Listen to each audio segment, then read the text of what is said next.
an idea. I'm just the concept of having a signature style. I started thinking about this because yesterday I went shopping at the Citadel outlets. It's my favorite way to shop is going to the outlet mall and just hitting a bunch of things, kind of like old-timey shopping at a mall. Um, but usually with better deals. So I was very excited to do that. I kind of usually shop at the outlets maybe once a year. I used to always do it on Black Friday and really get all the good deals, but I was really looking forward to that because I kind of usually when I'm shopping, I'm like spending all in one go. And I'm kind of looking to do a little closet decluttering and rebranding. So that kind of got me thinking about what items are missing from my closet and what I really want in a signature style and yeah, just wardrobe pieces. But I also recently saw a video talking about method dressing. You might be familiar with it more than um, the phrase of method dressing because I had not heard it called that. But essentially, if you've seen celebrities on the red carpet that have started kind of doing red carpet looks inspired by the characters of the films they're promoting. Someone labeled that method dressing, and I thought that was, very funny, like method acting, like am this character at all times. So method dressing, think Barbie, and I love how that, press tour obviously got cut short with the actors and writers strike, but, Margot Robbie's red carpet looks were like everything was pink, things were actually inspired by vintage Barbie dolls, and, the collaboration effort there was what really kinda put method dressing on the map for me, where it's like, "Oh, this is really fun that it can be part of the promotional piece for a film." And then, of course, Zendaya's been doing it right and left. I really remember, like, her robotic, look on the red carpet as well as, like, the slicked back dress, for the Dune premiere. All of that was amazing, and then wearing more tennis-inspired athletic outfits.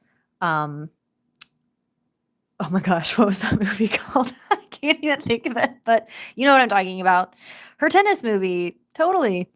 Uh, so I think people would say she's the queen of method dressing for the red carpet.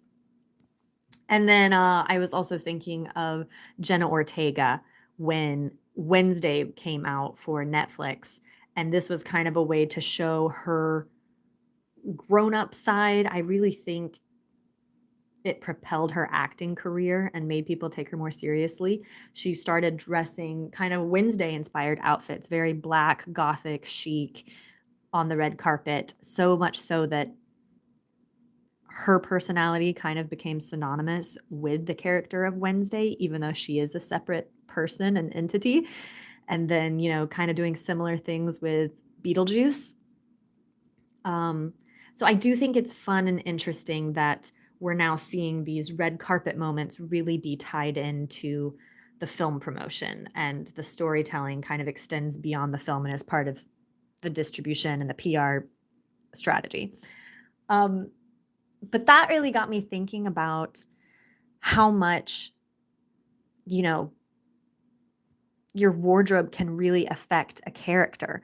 When I'm giving the tours at Universal, I talk a lot about, well, not a lot about, I talk about a lot of actors can't really get into character until they get their costume on, until they put that wardrobe on. Because can you imagine how different it feels to have like a heavy corseted period piece gown versus some knight armor, things clanking around, versus some nice satin dress that's like slinky. Like you're going to behave differently in those different fabrics and kind of being made up to look different.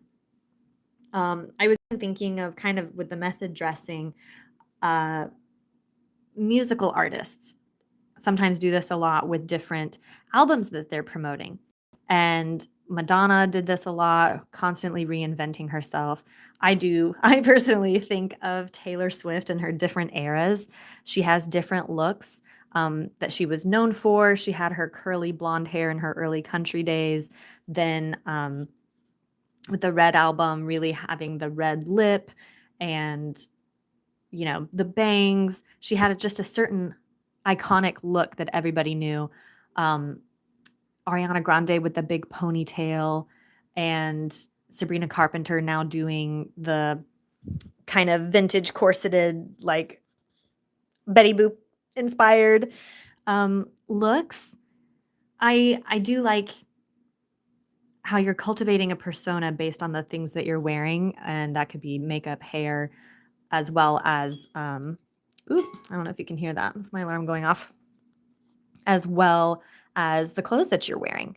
So I think that's pretty fun that celebrities are already creating personal brands around what they're wearing, but how you yourself can also create kind of this signature style and signature look. You hear advice about like dressing for the part that you want or dressing for the job that you want.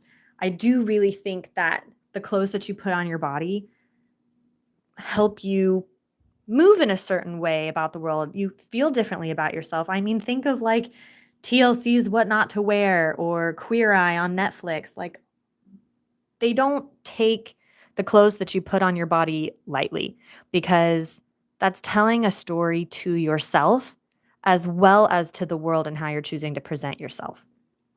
And because how you dress changes your behavior, it changes how you see yourself, and it changes how the world sees you. And so I was just kind of thinking about this, like, what is your signature look? What would you be known for? If someone was dressing up as you for Halloween, what would they probably wear to signal to other people that, oh, I'm dressed up as Caitlin Moose right now? And I think for me, I definitely gravitate towards like a jeans and t-shirt look. Right now I've got jeans, t-shirt, and a flannel over top, so that's kind of my casual go-to.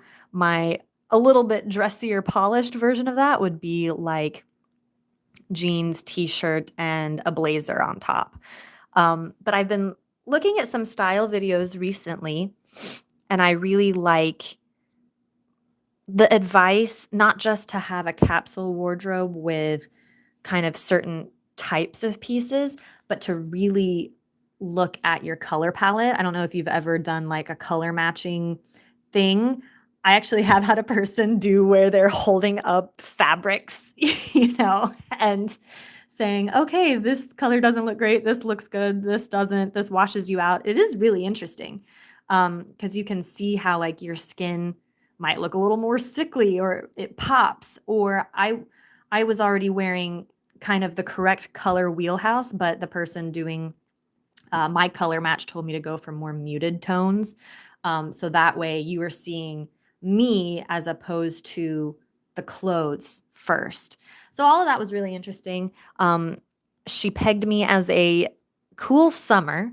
So now I look at those, that color palette. It's greens, blues, purples, pinks. And, you know, it has its own set. And I really like this video that I just saw that was like, instead of trying to buy everything as a neutral, just buy basics in your color, your certain colors that you always get, and then everything will still mix and match like a capsule wardrobe, but you don't have to be wearing, black, white, and tan. So I really liked that idea. It's something that I want to experiment with. And I just went to the Citadel outlets, like I said, yesterday, and I was very excited to find some more funky pieces, some fun things to kind of branch out, because this person was saying, like, use different textures and different silhouettes. So I am excited to kind of do a closet overhaul. I'll be taking you guys along the ride. Yeah, for that. So if you want to see any of that, stay tuned. And you can also check out my Instagram. Same thing, my name @Caitlin Moose. And I'd love to hear in the comments, what is your signature style? Is there something that you gravitate towards? And again, like if someone was dressing up as you for Halloween, what would they pick? So just something to think about and how you want to be seen in the world. But I'll catch you guys in the next one. See you later.